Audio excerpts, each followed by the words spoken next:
Hello my friends and welcome. My name is Dennis and this is the latest update on Ukraine. Here in the picture you can see the Engels airfield and we have some awesome news about it.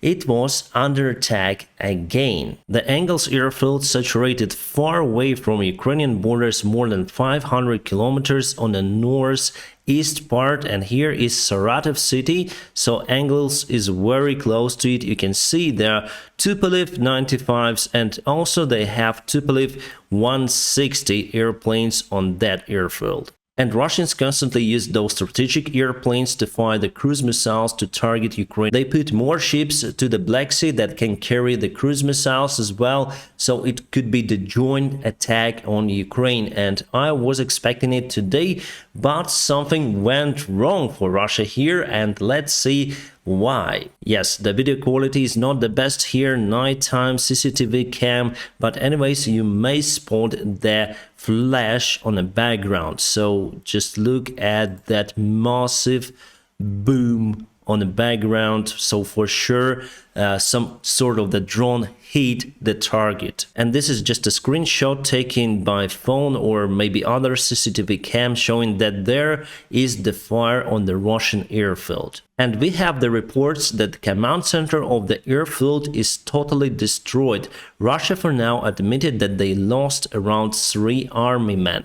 They do not say whether those were technicians or pilots, but I guess this was the building where drones went into, and there were many officers by that time because they were preparing for the massive rocket attack on Ukraine. And as we know from practice, if Russian side says that they lost around 3 men, the real figure is around 30. And just to remind you, it's not the first time that Engels airfield is under attack. Around 3 weeks ago, it was attacked by the drone. Whether it was Ukrainian or not so far, we don't know. Ukrainian officials do not admit that those drones were Ukrainians. Compared to the last time, I think today's attack was more successful, and command center obviously is more important compared to the strategic bombers themselves. From the satellite images from the previous attack, we know that Russia lost one Tupolev 95, this airplane. But if they lost the entire command center, simply the whole airfield cannot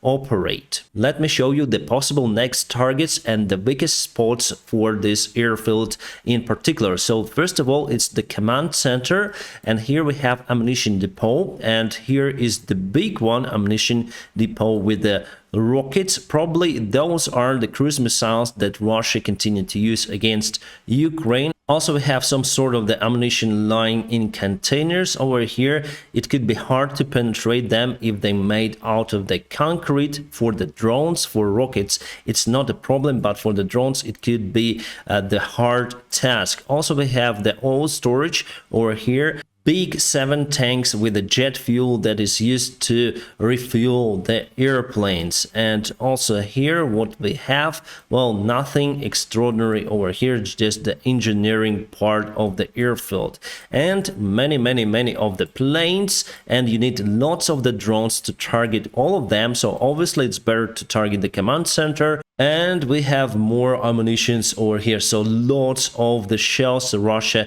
continue to use all of the weapons they have against Ukraine except nuclear weapons. And from the latest information published today by the Russian resources, they start the evacuation of their strategic bombers from the Engels airfield further away on the other side of Russia, far east in Ukrainka airfield base. For now, they've took just 6 airplanes on that trip, but I guess they will send to Ukrainka air base many more airplanes from Engels if attacks on the Engels airfield will continue. So my friends, if Ukraine is responsible for that move, it's the great achievement for our military. I'm sure that that attack didn't cause severe damage to the airfield or to the airplanes.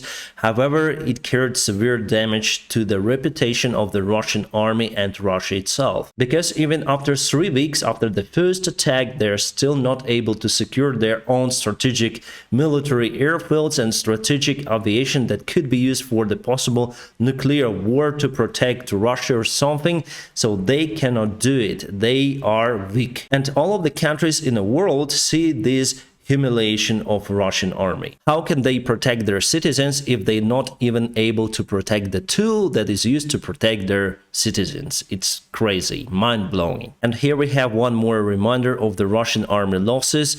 Those are the emergency drinking water packages that were delivered to Odessa beaches by waves from the Moscow ship that drowned many months ago. So here you can see clearly the marking, and our bloggers already found out that yes, those packages are from the Moscow ship. Alright guys, we're gonna look at the Bakhmut map. Here you can see on the south, on Opetne, there is the blue arrow, and I'm quite surprised because from the different resources we have different information. So from the European analytics, we have the information that Ukrainian army is on a counterattack in Opetne. But from the other resources like Deep State Map, we have the information that Russia has success in Opetne and they took quite a lot of the ground in that area. So let's check the Bakhmut on a Deep State map. Let's zoom into the area. So there were some of the changes.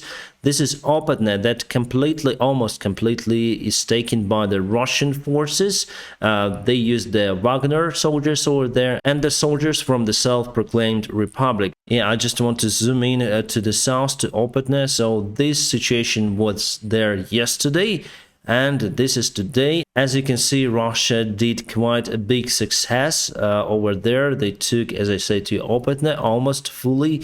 And here they moved towards this road, which is very close to the residential areas of the Bakhmut city. And here you can see that there is the river over here and they cannot go across it, but still in Opetne they already crossed the river, and I think this area over here is the most vulnerable for the Bakhmut city if they continue their assault from the south, because they already crossed it. But again, I cannot state that it's 100% true situation because we have different information. Some say Ukraine is on counterattack in Opetne and already freed it almost fully from the Russian occupiers, but here is different. And as for this hour, we got the information that Russia decided to send their bombers back to Engels air base and they're flying there right now. I think that they may put the temporary command center in Engels and still perform the rocket assault on Ukraine's civilian infrastructure. More tensions not in Ukraine but in this world. North Korea launched the unmanned air vehicles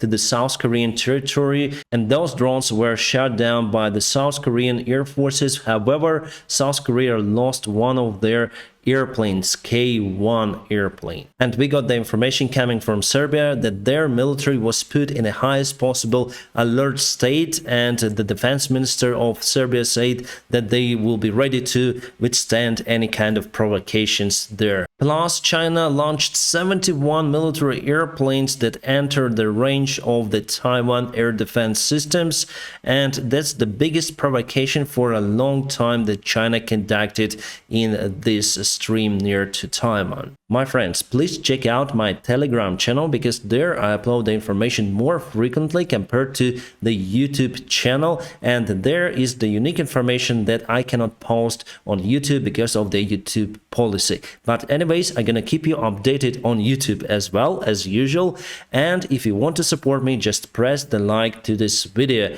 And if you want to support me financially, there are some of the links in the video description below. You may support me on Patreon, PayPal or Donatello, whichever is more convenient for you. My friends, thank you so much for your kind support. I wish you all a peaceful sky wherever you are, and have a great time.